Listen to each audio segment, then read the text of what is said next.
अस्सलाम वालेकुम, most welcome. तो फ्रेंड्स, कैसे हैं आप सब? उम्मीद करती हूँ आप सब खैरियत से होंगे, खुशबाश होंगे।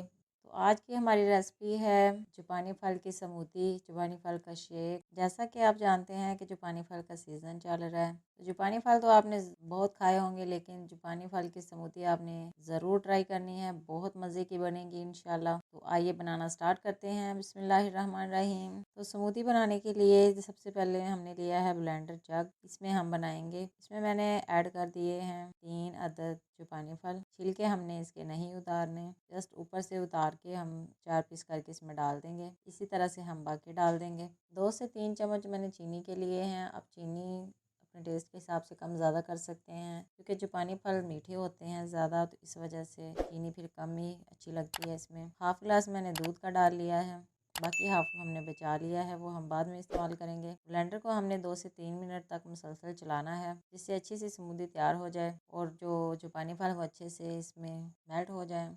अब जो बाकी दूध बचा था वो भी हम इसमें ऐड करके 1-2 मिनट तक चला लेंगे। और मैंने साथ ही ली है क्रीम 3 से 4 चम्मच, वो हम इसमें ऐड कर देंगे। अब हम कैप लगा के ब्लेंडर को 1-2 मिनट तक मज़ीद ब्लेंड कर लेंगे। तो अल्हम्दुलिल्लाह बहुत ही सिंपल, बहुत ही आसान सी रेसिपी हमारी स्मूदी बन के तैयार है। अब हम गिलास में इसको सर्व करेंगे। तो गाइज़, आप भी घर पे ज़रूर बनाएं, मज़े करें और मज़े करवाएं। अगर आपको रेसिपी अच्छी लगे तो वीडियो को लाइक करें और ज़्यादा से ज़्यादा शेयर करें। मिलते हैं नेक्स्ट वीडियो में एक नई रेसिपी के साथ। तब तक के लिए इजाज़त दीजिए। अल्लाह हाफिज़।